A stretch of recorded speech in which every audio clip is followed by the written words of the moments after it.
Le vendredi 1er août 2025 restera gravé dans l'histoire de la fiction télévisée française. Ce jour-là, Demain nous appartient, le feuilleton quotidien de TF1 célébrera son 2000e épisode. Un chiffre impressionnant qui symbolise non seulement la longévité d'une série populaire, mais aussi l'attachement profond du public à ses personnages, à ses intrigues et à l'univers unique qu'elle a su créer. Diffusée depuis le 17 juillet 2017, la série s'est progressivement imposée comme un rendez-vous incontournable pour des millions de téléspectateurs. Ce qui avait commencé comme une expérimentation ambitieuse est aujourd'hui une institution du paysage audiovisuel français. En 8 années d'existence, la série a su maintenir son cap tout en se réinventant en permanence. Demain nous appartient, c'est avant tout l'histoire d'une ville fictive, Sète, dans laquelle se croisent les destins de familles, comme les Delcourt, les Reynaud, les Moreno, les Roussel ou encore les Valorta. Chaque jour, les épisodes s'enchaînent, un rythme soutenu, construisant un univers complexe, riche et en constante évolution. Au cœur de cette fresque humaine, Ingrid Chauvin incarne Chloé Delcourt, une enseignante douce, forte et déterminée, présente depuis le tout premier épisode. Avec elle, d'autres piliers ont marqué les esprits.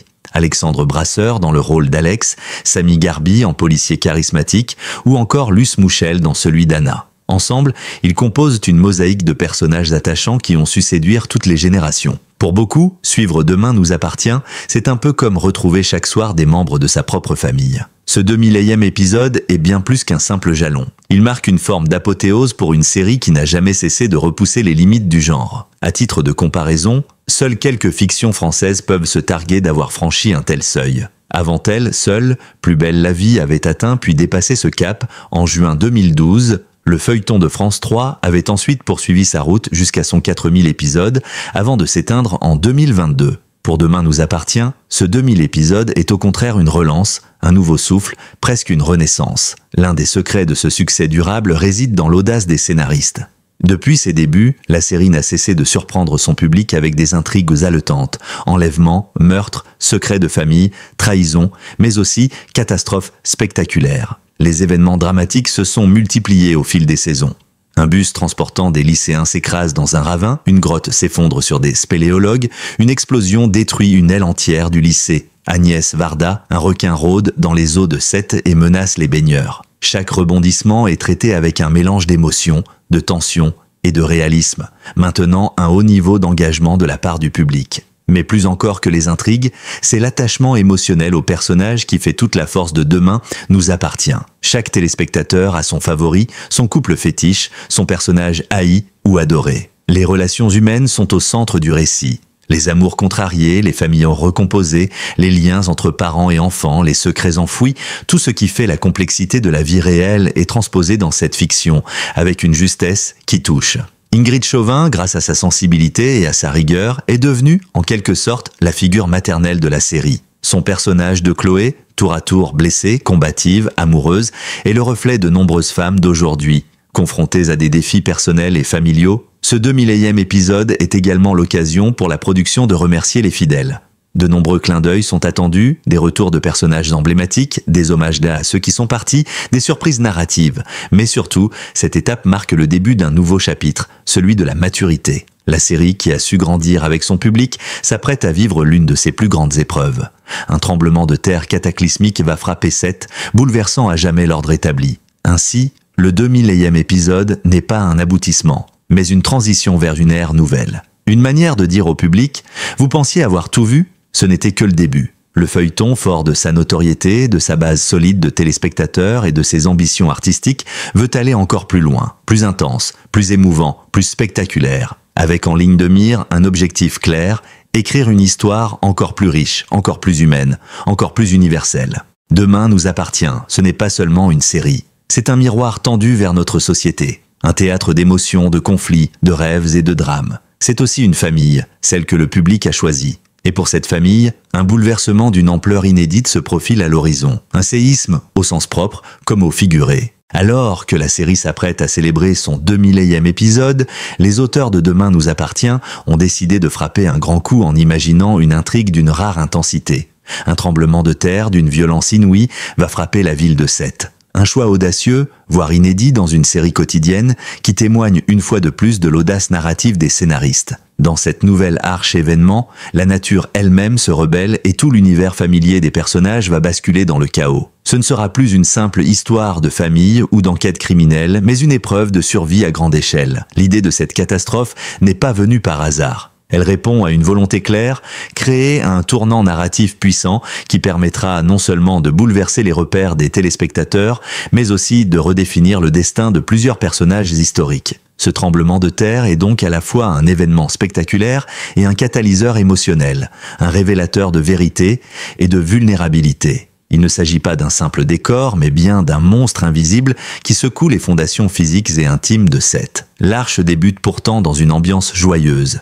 Une grande course caritative est organisée au cœur du Mall Saint-Louis, un lieu emblématique de la ville. Habitants, élèves, commerçants, familles et bénévoles s'y retrouvent dans une atmosphère conviviale. Mais à ce moment précis, sans le moindre signe avant-coureur, le sol commence à trembler. En l'espace de quelques secondes, la fête se transforme en cauchemar. Les premiers craquements se font entendre, les vibrations deviennent de plus en plus intenses, puis c'est l'effondrement. Des bâtiments s'écroulent, des routes se fissurent, la panique s'empare de la population. Les cris résonnent dans les rues dévastées, les appels à l'aide fusent, Sète est plongé dans le chaos. Le plan blanc est immédiatement déclenché. Tous les secours sont mobilisés, mais l'hôpital, pilier de la communauté, subit à son tour une panne d'électricité massive. Privé de ses ressources essentielles, il devient un champ de bataille improvisé entre la vie et la mort. Des patients doivent être déplacés en urgence, des chirurgies sont interrompues et les médecins doivent improviser avec les moyens du bord. Le docteur Renaud, Marianne Delcourt et Victoire Lazari se retrouvent en première ligne dans des conditions extrêmes.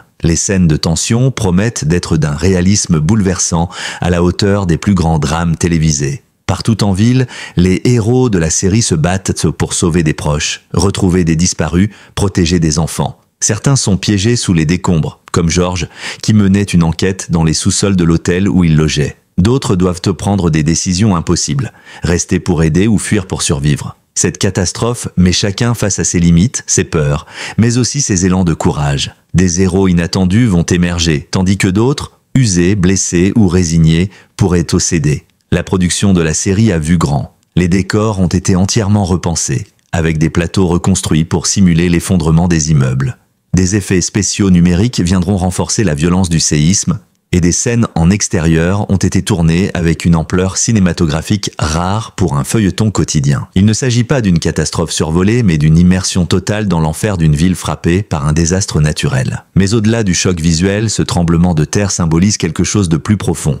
La fragilité de nos repères, la précarité de l'existence. Tout ce que les personnages croyaient acquis, leur maison, leur famille, leur sécurité, peut disparaître en un instant. Le séisme devient ainsi une métaphore puissante des bouleversements de la vie. C'est un retour à l'essentiel. Survivre, protéger ceux qu'on aime, se reconstruire dans les ruines. Les scénaristes ont d'ores et déjà annoncé que certains personnages historiques pourraient disparaître durant cette arche. La mort rôde et rien ne garantit que tous les visages familiers seront encore là à la fin de cette tragédie. C'est une prise de risque, certes, mais aussi une opportunité narrative. Celle de renouveler la série, d'explorer des traumatismes profonds, de faire émerger de nouvelles dynamiques. Comme souvent dans les grandes sagas, le malheur est aussi le terreau d'un renouveau. Cette intrigue sera diffusée à la rentrée, dans la foulée du 2000e épisode. Elle marquera l'ouverture d'une nouvelle saison sombre, intense, émotionnelle, et servira de tremplin pour une refonte partielle du casting et des arcs narratifs.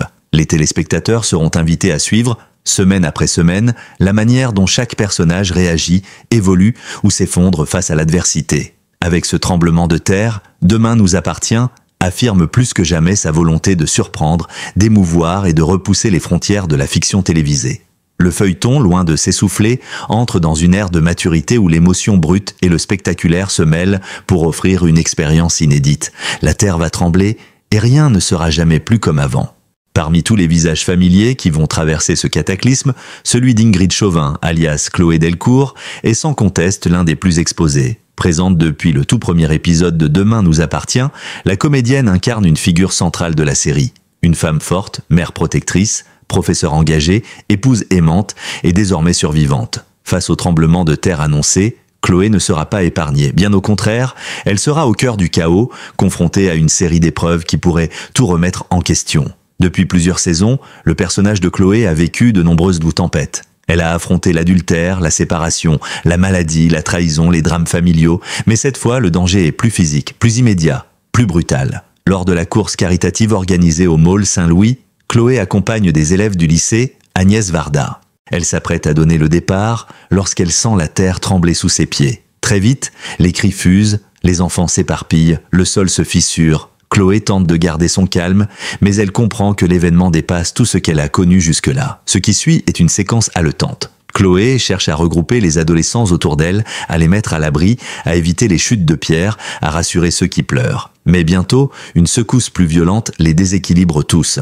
Le plafond d'un bâtiment annexe s'effondre. Un élève est blessé. Chloé, elle-même touchée au bras, parvient à l'extraire des gravats avec l'aide d'un passant. Ce n'est que le début de son calvaire. Car, séparée de ses proches, sans nouvelles de son mari Alex ni de sa fille Céleste, Chloé va devoir survivre dans une ville dévastée. L'interprétation d'Ingrid Chauvin s'annonce bouleversante. Dans les extraits révélés par la production, on la voit courir, le visage couvert de poussière, les traits déformés par la peur, tenant la main d'un enfant en larmes. L'actrice, réputée pour sa justesse émotionnelle, a confié dans plusieurs interviews récentes que ce tournage avait été l'un des plus intenses de sa carrière. On tourne dans des décors effondrés avec des effets de fumée, de chute de débris. Tout est fait pour nous plonger dans le chaos et cela se ressent dans notre jeu. Chloé va vivre des choses terribles et elle ne ressortira pas indemne de cette épreuve. Mais au-delà du choc immédiat, le séisme va provoquer une onde de choc émotionnel chez Chloé. Elle va être confrontée à ses plus grandes peurs, perdre ses proches, ne pas être à la hauteur, échouer à protéger ceux qu'elle aime. Le personnage devra aussi gérer les traumatismes des autres,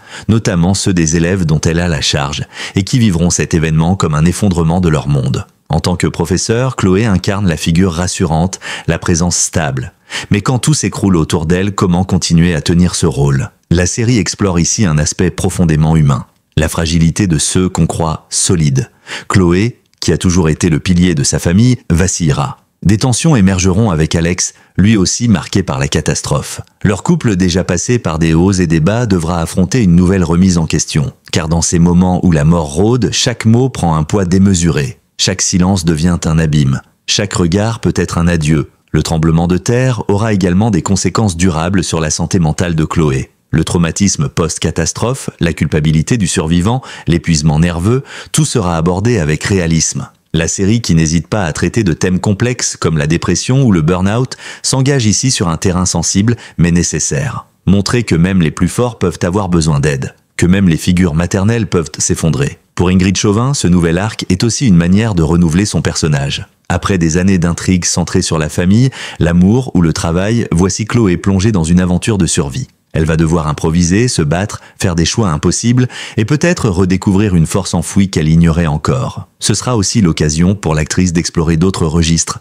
l'urgence, la peur viscérale, la lutte pour la vie. Mais une question demeure, Chloé survivra-t-elle à ce tremblement de terre? La production entretient le suspense. Les rumeurs vont bon train. Certains sites de fans évoquent un possible départ d'Ingrid Chauvin, d'autres évoquent une blessure grave, une disparition temporaire, voire un coma. Rien n'est confirmé. Ce qui est certain, en revanche, c'est que Chloé Delcourt, que l'on croyait indestructible, va traverser la tempête, et peut-être s'y perdre. Alors que le sol de 7 se fissure dans la fiction, c'est aussi la structure narrative de Demain nous appartient qui est en pleine mutation. Le tremblement de terre annoncé par les scénaristes ne se contente pas de dévaster la ville et de faire trembler les murs. Il sert aussi de point d'ancrage à un profond renouvellement de la série. Après 2000 épisodes, les auteurs ont décidé d'insuffler un nouveau souffle à leur feuilleton en introduisant des visages inédits, en faisant disparaître d'anciens personnages et en réorganisant les dynamiques du récit. Une transition aussi audacieuse que nécessaire pour maintenir l'intérêt d'un public exigeant. Depuis plusieurs mois déjà, des indices avaient été disséminés à l'écran et dans la presse spécialisée. Des départs étaient évoqués en coulisses, des comédiens historiques ayant exprimé leur désir de relever d'autres défis. La catastrophe naturelle, aussi dramatique soit-elle, offre ainsi une opportunité scénaristique. Permettre à certains personnages de tirer leur révérence de façon spectaculaire ou bouleversante et introduire de nouvelles figures qui viendront remodeler l'univers de Seth. L'un des premiers grands bouleversements à noter est l'arrivée tonitruante de Jean-Luc Reichmann. L'animateur star des 12 coups de midi a accepté de rejoindre le casting pour une intrigue clé dans laquelle il incarne un personnage mystérieux et charismatique dont le rôle reste volontairement flou pour l'instant. Son apparition a déjà provoqué un bond dans les audiences et sa présence à l'écran est un signe fort.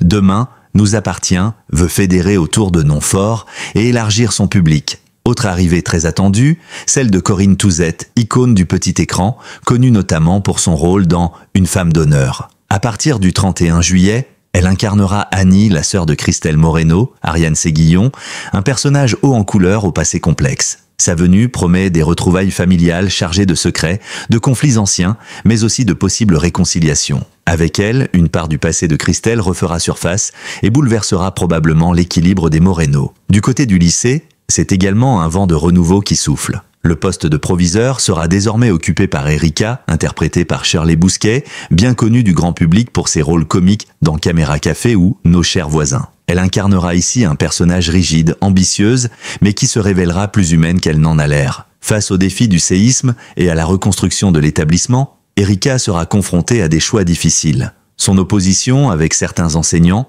dont Chloé, pourrait faire des étincelles. Et ce n'est pas tout. Lola Dubini, chanteuse et humoriste pétillante, rejoint elle aussi la distribution dans le rôle d'une nouvelle professeure, dynamique et bienveillante, qui entend bien faire souffler un air de modernité dans les salles de classe. Ce personnage apportera fraîcheur et optimisme dans une période sombre et servira de point d'appui pour les jeunes lycéens en détresse. Enfin, 2 jeunes recrues viendront également enrichir la galerie des protagonistes.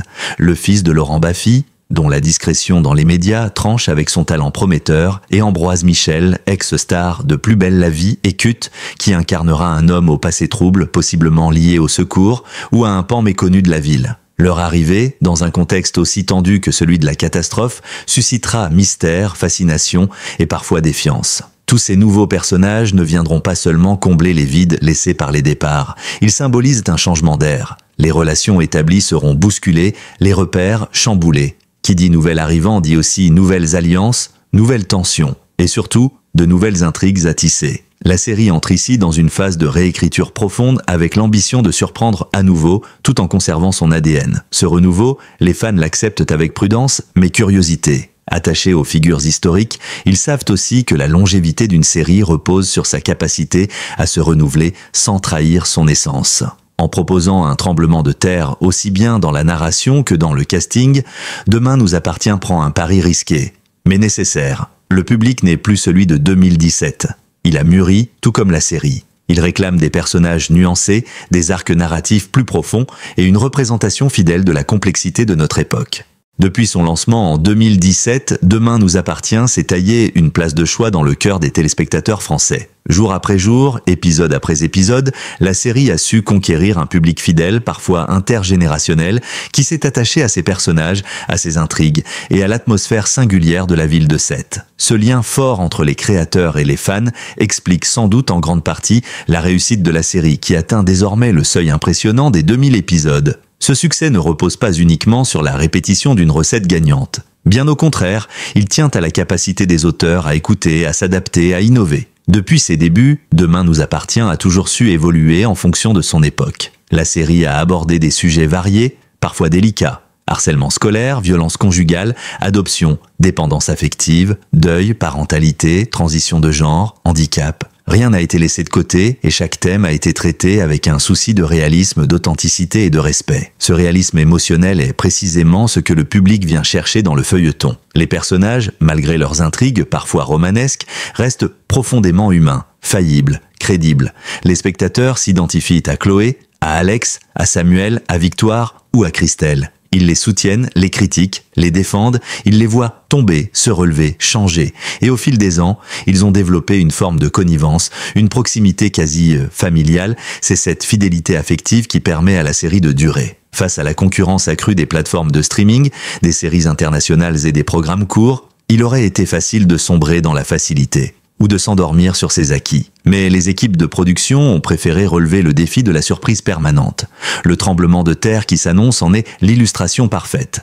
Loin de se reposer sur le confort des intrigues habituelles, les auteurs ont décidé de faire exploser le cadre, littéralement, pour ouvrir la voie à une nouvelle ère. Les réactions du public à l'annonce de cette intrigue apocalyptique n'ont pas tardé à émerger sur les réseaux sociaux. Twitter, Instagram, TikTok et les forums spécialisés ont été envahis de commentaires enthousiastes, inquiets, curieux. Les fans spéculent « Qui va mourir ? Qui va survivre ? Quels couples vont être brisés ? Qui va se révéler dans la tourmente ?» Cette excitation collective presque palpable prouve que la série reste un événement populaire. Elle ne se contente pas d'être regardée. Elle est suivie, commentée, partagée, vécue. Et c'est là l'autre secret du succès de Demain nous appartient, son ancrage dans le quotidien des Français. À 19h10, chaque soir, elle s'invite dans les foyers, devient un rituel. Un moment de pause entre les obligations de la journée et le début de la soirée. Elle accompagne les repas, les discussions en famille, les habitudes. Elle est, pour beaucoup, un repère rassurant. Dans un monde où tout va vite, où les informations se bousculent, elle propose une narration fluide, des visages familiers, une dose d'émotion accessible. Mais cette simplicité n'empêche pas la profondeur. À travers la catastrophe qui s'annonce, la série va explorer des thématiques lourdes. La perte, la reconstruction, la solidarité, le traumatisme, l'entraide. Elle va montrer comment une communauté réagit face à l'inattendu, comment chacun doit faire face à ses propres peurs, comment les masques tombent lorsque la survie est en jeu. Ce réalisme dramatique, inspiré des grands drames collectifs du monde réel, donne une dimension presque documentaire à la fiction. Ingrid Chauvin, en véritable figure de proue de la série, incarne cette volonté de rester ancrée dans le sensible. À travers Chloé Delcourt, elle porte les espoirs et les douleurs de nombreuses femmes, elle incarne la résilience, la dignité face à la violence de la vie. Son parcours au sein de la série est emblématique de ce que Demain nous appartient tente de transmettre, la force de continuer malgré tout. Avec le départ probable de certains personnages historiques et l'arrivée de nouveaux visages, la série opère une mue stratégique. Elle refuse de s'enfermer dans la nostalgie et préfère miser sur le renouvellement, l'audace, la prise de risque. Elle sait que le public, même s'il est attaché à ses héros, est prêt à accepter le changement tant qu'il est justifié, cohérent et émotionnellement fort. L'avenir de Demain nous appartient se joue peut-être dans cette alchimie fragile entre tradition et innovation. Continuer à raconter les histoires du quotidien, mais les inscrire dans des événements plus grands, plus intenses. Offrir du réconfort tout en créant de l'inattendu. Maintenir un équilibre entre familiarité et surprise. Si elle parvient à tenir cette ligne, la série a encore de longues années devant elle. Alors que la terre tremble, que les murs s'écroulent et que les cœurs vacillent, une chose reste certaine. Le lien entre Demain nous appartient et ses spectateurs est plus fort que jamais. Et dans ce lien se trouve toute la force d'un feuilleton qui, bien au-delà du divertissement, raconte depuis 8 ans ce que signifie être ensemble. Merci d'avoir regardé notre vidéo jusqu'au bout. Votre fidélité et votre soutien nous touchent énormément. Si vous avez apprécié le contenu, n'hésitez pas à vous abonner à notre chaîne pour ne rien manquer des prochaines publications. Un petit like et un commentaire nous aident beaucoup à continuer à vous proposer des vidéos toujours plus passionnantes. Partagez vos impressions, vos théories ou vos moments préférés dans l'espace commentaire, nous adorons vous lire. Et surtout, restez à l'écoute. De nouvelles vidéos arrivent très bientôt. À très vite.